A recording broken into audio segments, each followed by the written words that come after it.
What is up, guys? It's your boy Jen, and we're here with another horror story. I hope you guys are enjoying the content. If you are, make sure you hit that like, hit that subscribe, join the family. And without further ado, let's get into this story.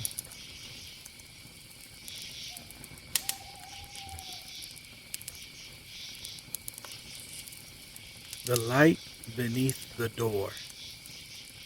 The first rule of the cabin was simple. Never open the basement door after midnight. Daniel laughed when the old man at the rental office told him. The man didn't laugh back. "I'm serious," he said. "Sliding that cabin key across the counter door. Door stays shut between midnight and sunrise. Doesn't matter what you hear." Daniel glanced at his wife Emma. She smiled awkwardly. "What exactly are we supposed to hear?" The old man stared at them for several seconds. "Someone asking to be let out." The cabin was everything the picture promised. 2 stories, stone fireplace, thick wooden beams, a porch overlooking miles of dark Tennessee forest. There wasn't another house anywhere in sight. Their 2 kids claimed the upstairs bedroom while Daniel carried bags inside. By sunset, the strange warning had become a joke. At dinner, Emma lowered her voice. "Daniel," she scratched quietly beneath the table. "Scratch, scratch, scratch. Let me out." The kids screamed with laughter. Daniel shook his head. "Very funny." By 10 o'clock, everyone was exhausted. At 11:30, Emma went upstairs with the children. Daniel stayed downstairs watching television. At 11:57, he noticed the basement door. It was beside the kitchen. Old, heavy, painted red. 3 locks had been installed on the outside. Daniel frowned. He hadn't noticed that before. At exactly midnight, the television went black. The lights flickered, and someone beneath the floorboards. "Knock." Daniel froze. Another knock. Knock, knock. He stared at the basement door. Nothing happened. Then he smiled. "Very funny, Emma." No answer. He walked toward the stairs. "Okay, you got me." Behind him. Knock, knock, knock. Daniel stopped. This time the sound was clearly coming from the basement. Then came a voice. A little girl's voice. "Daddy?" Daniel's blood turned cold. It sounded exactly like his daughter Lily. "Daddy, please open the door." Daniel ran upstairs. Lily was asleep in the bed beside her younger brother. Emma looked up. "What's wrong?" Daniel didn't answer. From downstairs, bang! Emma sat upright. "What was that?" Another bang. Then Lily's voice floated up the staircase. "Daddy?" Emma looked at Lily sleeping beside her. Her face went pale. The voice downstairs began crying. "Daddy, it's dark." Daniel remembered the old man's words.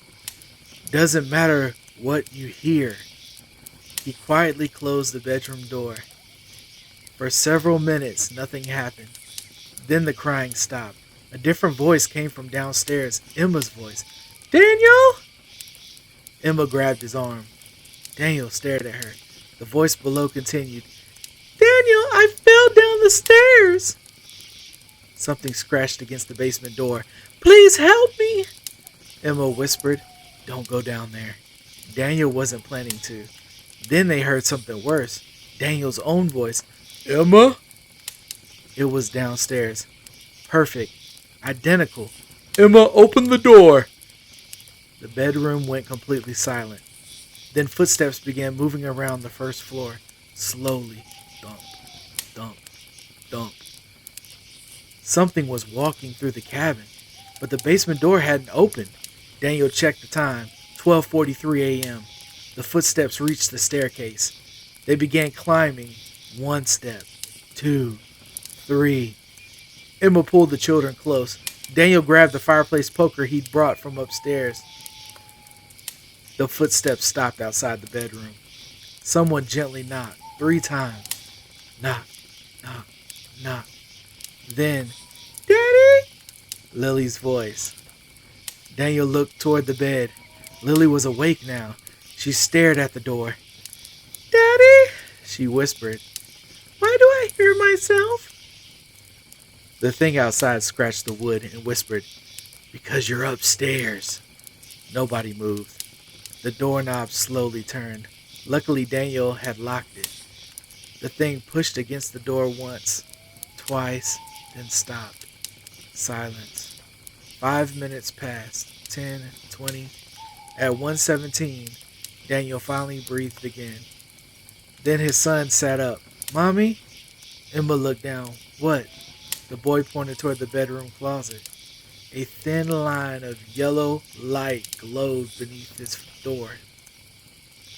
Daniel stared at it. The cabin didn't have a light inside that closet. Something knocked him from inside. Knock, knock, knock.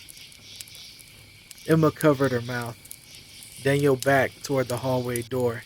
Another knock came from the closet. Then the old man's voice spoke from the inside. "You opened the basement door."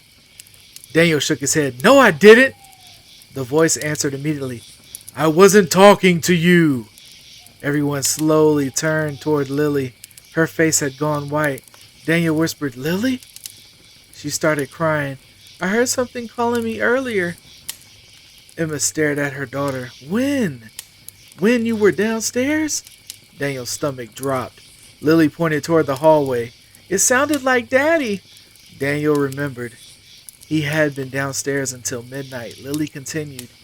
"It kept saying it was trapped." Daniel could barely speak. "What did you do?" Lily sobbed. "I opened the red door.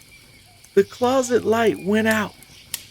At the same moment, every lock downstairs clicked open. 1, 2, 3. Then the basement door creaked. Footsteps entered the kitchen.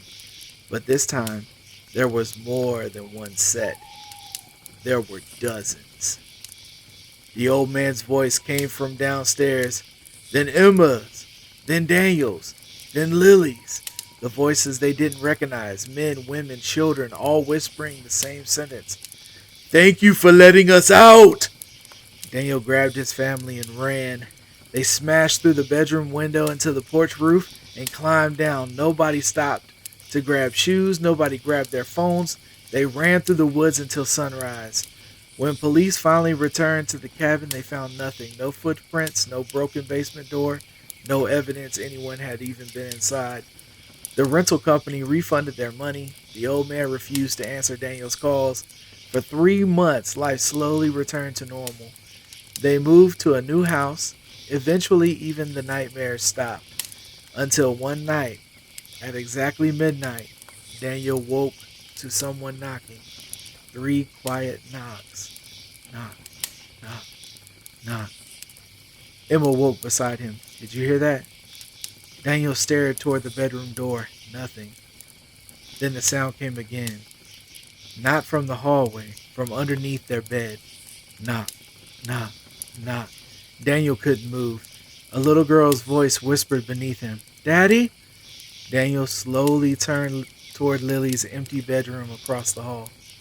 The voice beneath the bed giggled.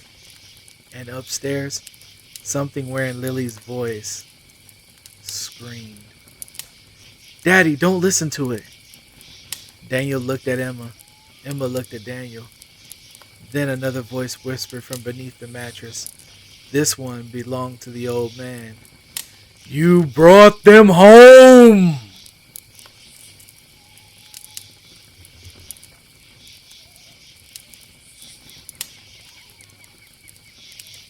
Yo, thank you so much for listening to the story. I hope you guys enjoyed it.